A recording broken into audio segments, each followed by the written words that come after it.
The Last Messiah by Wessel Zapffe. 1. One night in long bygone times, man awoke and saw himself. He saw that he was naked under cosmos, homeless in his own body. All things dissolved before his testing thought, wonder above wonder, horror above horror unfolded in his mind. Then woman too awoke and said it was time to go and slay.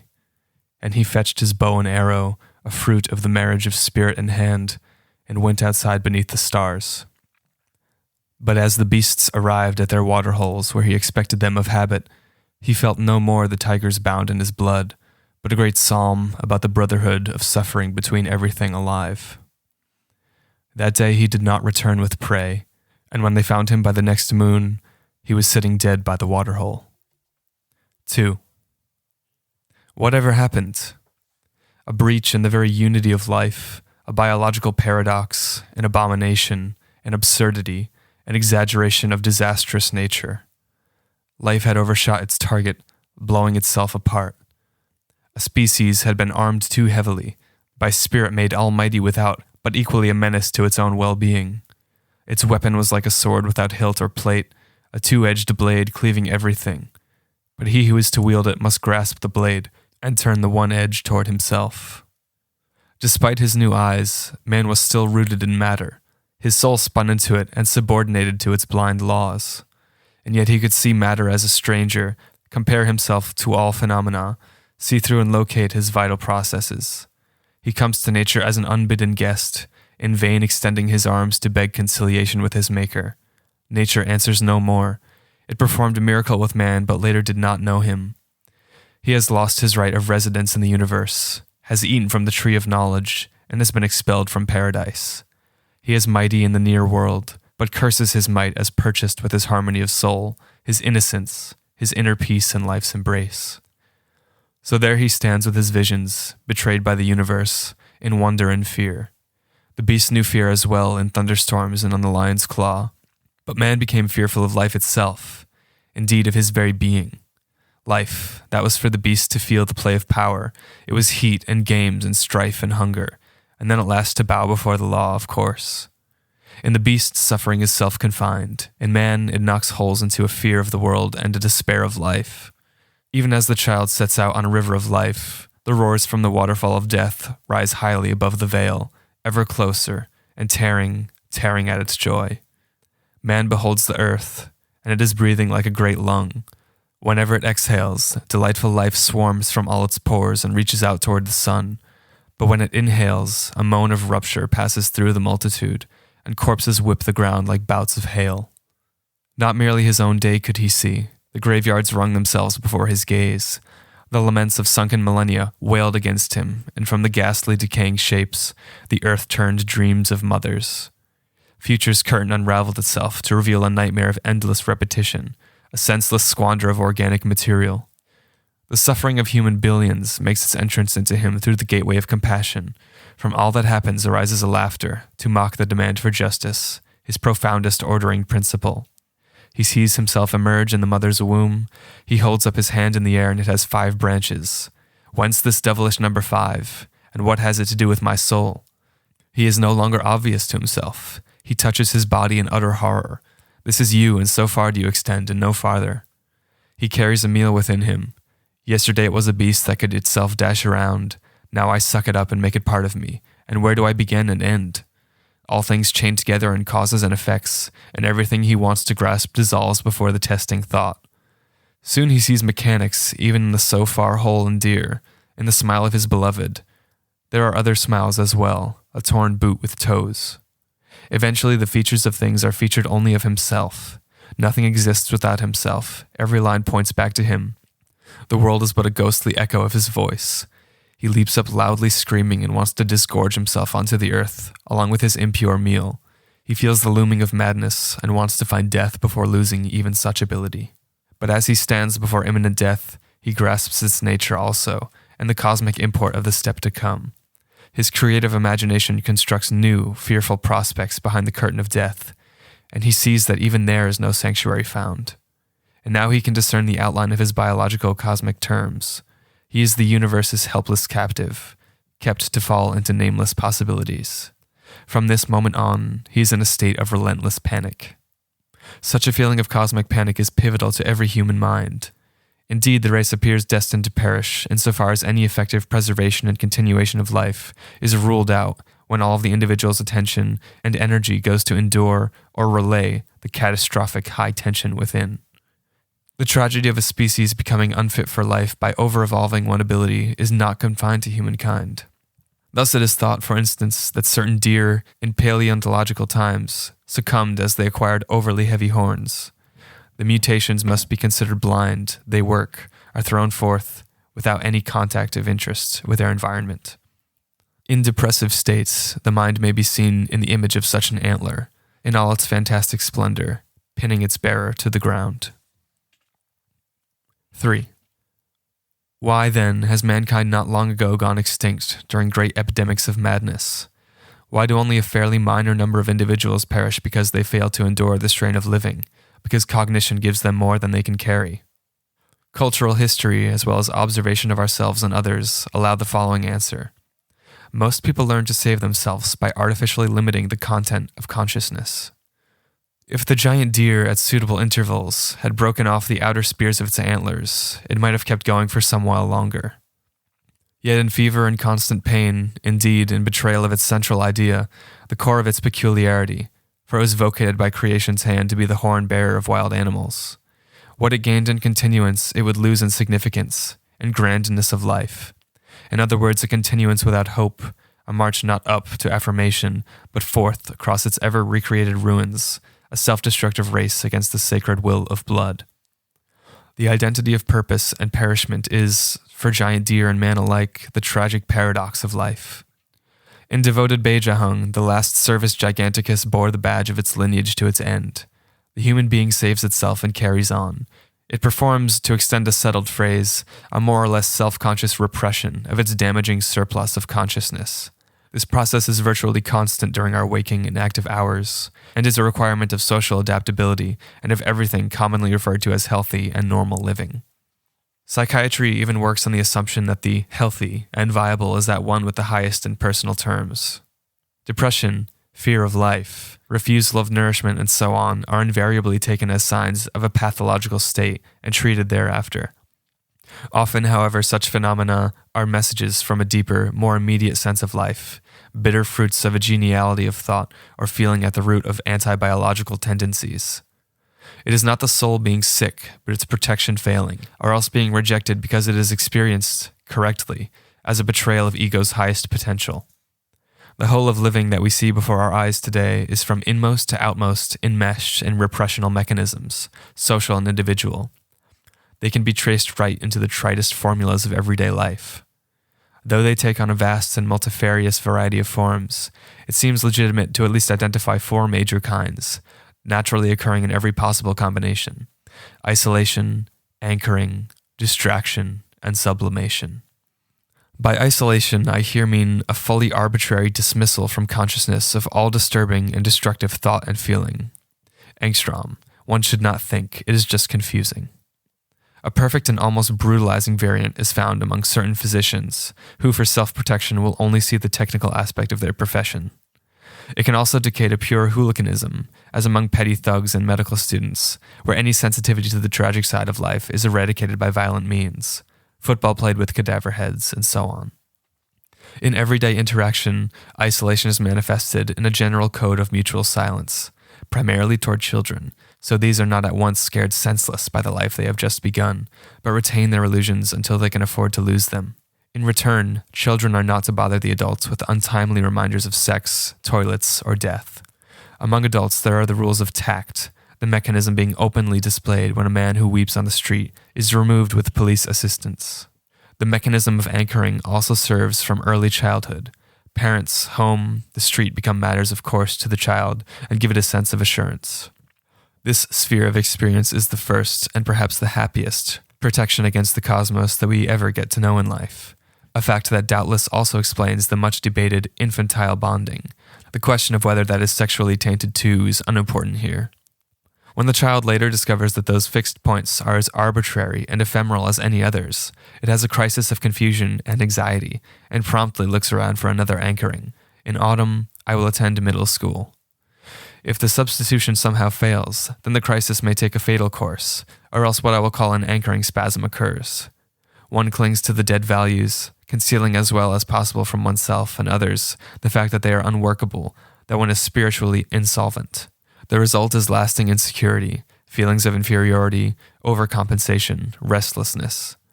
Insofar as this state falls into certain categories, it is made subject to psychoanalytic treatment, which aims to complete the transition to new anchorings. Anchoring might be characterized as a fixation of points within, or construction of walls around, the liquid fray of consciousness.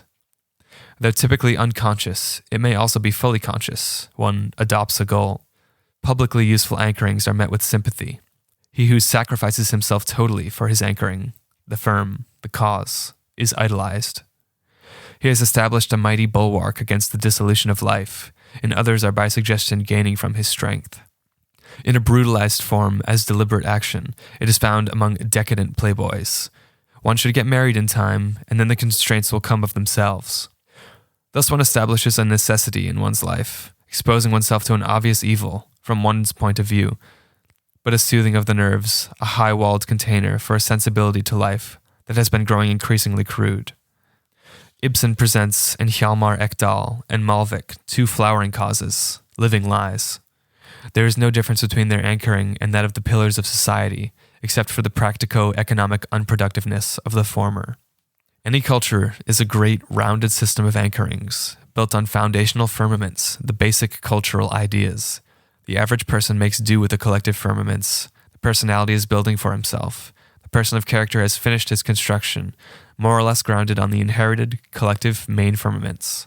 God, the church, the state, morality, fate, the laws of life, the people, the future. The closer to main firmaments a certain carrying element is, the more perilous it is to touch. Here a direct protection is normally established by means of penal codes and threats of prosecution, inquisition, censorship, the conservative approach to life. The carrying capacity of each segment either depends on its fictitious nature, having not been seen through yet, or else on its being recognized as necessary anyway. Hence the religious education in schools, which even atheists support because they know no other way to bring children into social ways of response. Whenever people realize the fictitiousness or redundancy of the segments, they will strive to replace them with new ones, the limited duration of truths. And whence flows all the spiritual and cultural strife which, along with economic competition, forms the dynamic content of world history. The craving for material goods, power, is not so much due to the direct pleasures of wealth, as none can be seated on more than one chair or eat himself more than sated. Rather, the value of a fortune to life consists in the rich opportunities for anchoring and distraction offered to the owner. Both for collective and individual anchorings, it holds that when a segment breaks, there is a crisis that is graver the closer the segment is to main firmaments.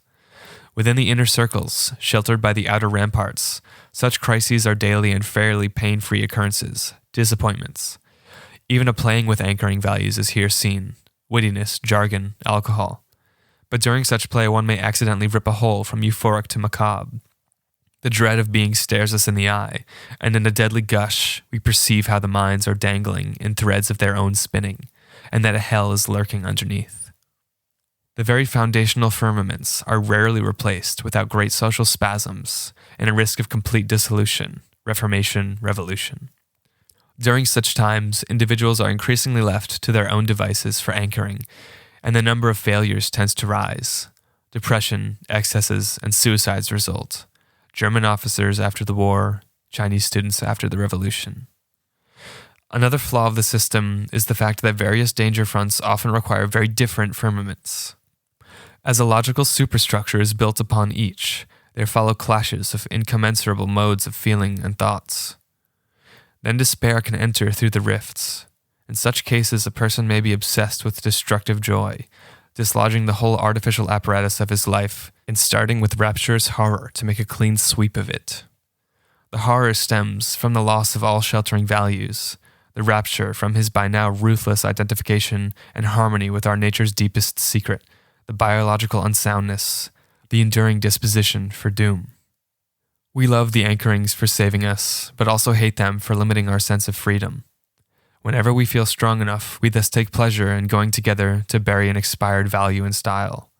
Material objects take on a symbolic import here, the radical approach to life. When a human being has eliminated those of his anchorings that are visible to himself, only the unconscious ones staying put, then he will call himself a liberated personality. A very popular mode of protection is distraction.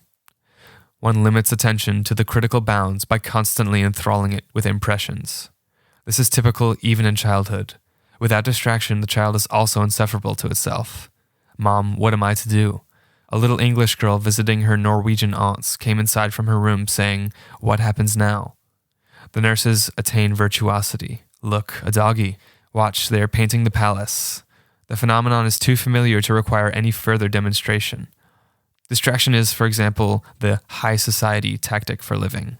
It can be likened to a flying machine, made of heavy material, but embodying a principle that keeps it airborne whenever applying. It must be always in motion, as air only carries it fleetingly. The pilot may grow drowsy and comfortable out of habit, but the crisis is acute as soon as the engine flunks. The tactic is often fully conscious. Despair may dwell right underneath and break through in gushes, in a sudden sobbing. When all distractive options are expended, spleen sets in, ranging from mild indifference to fatal depression. A considerable evil of imprisonment is the denial of most distractive options. And as terms for deliverance by other means are poor as well, the prisoner will tend to stay in the close vicinity of despair. The acts he then commits to deflect the final stage have a warrant in the principle of vitality itself. In such a moment, he is experiencing his soul within the universe, and has no other motive than the utter inendurability of that condition. Pure examples of life panic are presumably rare, as the protective mechanisms are refined and automatic and to some extent unremitting. But even the adjacent terrain bears the mark of death. Life is here barely sustainable, and by great efforts. Death always appears as an escape. One ignores the possibilities of the hereafter, and as the way death is experienced is partly dependent of feeling and perspective, it might be quite an acceptable solution. If one in statu mortis could manage a pose, a poem, a gesture, to die standing up, i.e. a final anchoring or a final distraction, then such a fate is not the worst one at all. The press, for once serving the concealment mechanism, never fails to find reasons that cause no alarm. It is believed that the latest fall in the price of wheat... When a human being takes his life in depression, this is a natural death of spiritual causes. The modern barbarity of saving the suicidal is based on a hair-raising misapprehension of the nature of existence. Only a limited part of humanity can make do with mere changes, whether in work, social life, or entertainment. The cultured person demands connections, lines, and a progression in the changes. Nothing finite satisfies at length. One is ever proceeding, gathering knowledge, making a career. The phenomenon is known as yearning, or transcendental tendency. Whenever a goal is reached, the yearning moves on. Hence its object is not the goal, but the very attainment of it. The gradient, not the absolute height, of the curve representing one's life. The promotion from private to corporal may give a more valuable experience than the one from colonel to general. Any grounds of progressive optimism are removed by this major psychological law. The human yearning is not merely marked by a striving toward, but equally by an escape from. If we use the word in a religious sense, only the latter description fits. From here, none has yet been clear about what he is longing away from, namely the earthly vale of tears, one's own unendurable condition. If awareness of this predicament is the deepest stratum of the soul, as argued above, then it is also understandable why the religious yearning is felt and experienced as fundamental. By contrast, the hope that it forms a divine criterion, which harbors a promise of its own fulfillment, is placed in a truly melancholy light by these considerations. The fourth remedy against panic, sublimation, is a matter of transformation rather than repression. Through stylistic or artistic gifts, can the very pain of living at times be converted into valuable experiences? Positive impulses engage the evil and put it to their own ends, fastening onto its pictorial, dramatic, heroic, lyric, or even comic aspects. Unless the worst sting of suffering is blunted by other means or denied control of the mind, such utilization is unlikely, however. Image. The mountaineer does not enjoy his view of the abyss while choking with vertigo. Only when this feeling is more or less overcome does he enjoy it. Anchored. To write a tragedy, one must to some extent free oneself from, betray, the very feeling of tragedy and regard it from an outer, e.g. aesthetic, point of view. Here is, by the way, an opportunity for the wildest round dancing through ever higher ironic levels into a most embarrassing circulus vitiosus. Here one can chase one's ego across numerous habitats, enjoying the capacity of the various layers of consciousness to dispel one another. The present essay is a typical attempt at sublimation. The author does not suffer. He's filling pages and is going to be published in a journal. The martyrdom of lonely ladies also shows a kind of sublimation. They gain in significance thereby. Nevertheless, sublimation appears to be the rarest of the protective means mentioned here. 4. Is it possible for primitive natures to renounce these cramps and cavorts and live in harmony with themselves in the serene bliss of labor and love? Insofar as they may be considered human at all, I think the answer must be no. The strongest claim to be made about the so-called peoples of nature is that they are somewhat closer to the wonderful biological ideal than we unnatural people. And when even we have so far been able to save a majority through every storm, we have been assisted by the sides of our nature that are just modestly or moderately developed. This positive basis, as protection alone cannot create life, only hinder its faltering, must be sought in the naturally adapted deployment of the energy in the body and the biologically helpful parts of the soul, subject to such hardships as are precisely due to sensory limitations, bodily frailty, and the need to do work for life and love. And just in this finite land of bliss, within the fronts, do the progressing civilization, technology, and standardization have such a debasing influence.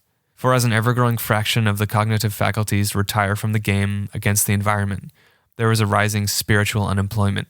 The value of a technical advance to the whole undertaking of life must be judged by its contribution to the human opportunity for spiritual occupation. Though boundaries are blurry, perhaps the first tools for cutting might be mentioned as a case of positive invention. Other technical inventions enrich only the life of the inventor himself. They represent a gross and ruthless theft from humankind's common reserve of experience and should invoke the harshest punishment if made public against the veto of censorship.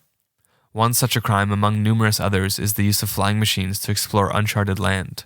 In a single vandalistic glob, one thus destroys lush opportunities for experience that could benefit many if each, by effort, obtained his fair share. The current phase of life's chronic fever is particularly tainted by this circumstance. The absence of naturally, biologically based spiritual activity shows up, for example, in the pervasive recourse to distraction, entertainment, sport, radio, the rhythm of the times. Terms for anchoring are not as favorable. All the inherited collective systems of anchoring are punctured by criticism and anxiety, disgust, confusion, despair leak in through the rifts. Corpses in the cargo. Communism and psychoanalysis, however incommensurable otherwise, both attempt, as communism has also a spiritual reflection, by novel means to vary the old escape anew, applying respectively violence and guile to make humans biologically fit by ensnaring their critical surplus of cognition. The idea in either case is uncannily logical, but again, it cannot yield a final solution. Though a deliberate degeneration to a more viable nadir may certainly save the species in the short run, it will by its nature be unable to find peace in such resignation, or indeed find any peace at all. 5. If we continue these considerations to the bitter end, then the conclusion is not in doubt. As long as humankind recklessly proceeds in the fateful delusion of being biologically fated for triumph, nothing essential will change. As its numbers mount and the spiritual atmosphere thickens, the techniques of protection must assume an increasingly brutal character, and humans will persist in dreaming of salvation in affirmation and a new Messiah. Yet when many saviors have been nailed to trees and stoned on the city squares, then the last Messiah shall come. Then will appear the man who, as the first of all, has dared strip his soul naked and submit it alive to the outmost thought of the lineage, the very idea of doom. A man who has fathomed life and its cosmic ground, and whose pain is the earth's collective pain. With what furious screams shall not mobs of all nations cry out for his thousandfold death, when like a cloth his voice encloses the globe, and the strange message has resounded for the first and last time. Quote, "The life of the worlds is a roaring river, but earth's is a pond and a backwater. The sign of doom is written on your brows. How long will ye kick against the pinpricks? But there is one conquest and one crown, one redemption and one solution. Know yourselves. Be infertile, and let the earth be silent after you." Unquote. And when he has spoken, they will pour themselves over him, led by the pacifier makers and the midwives, and bury him in their fingernails. He is the last Messiah. As son from father, he stems from the archer by the waterhole.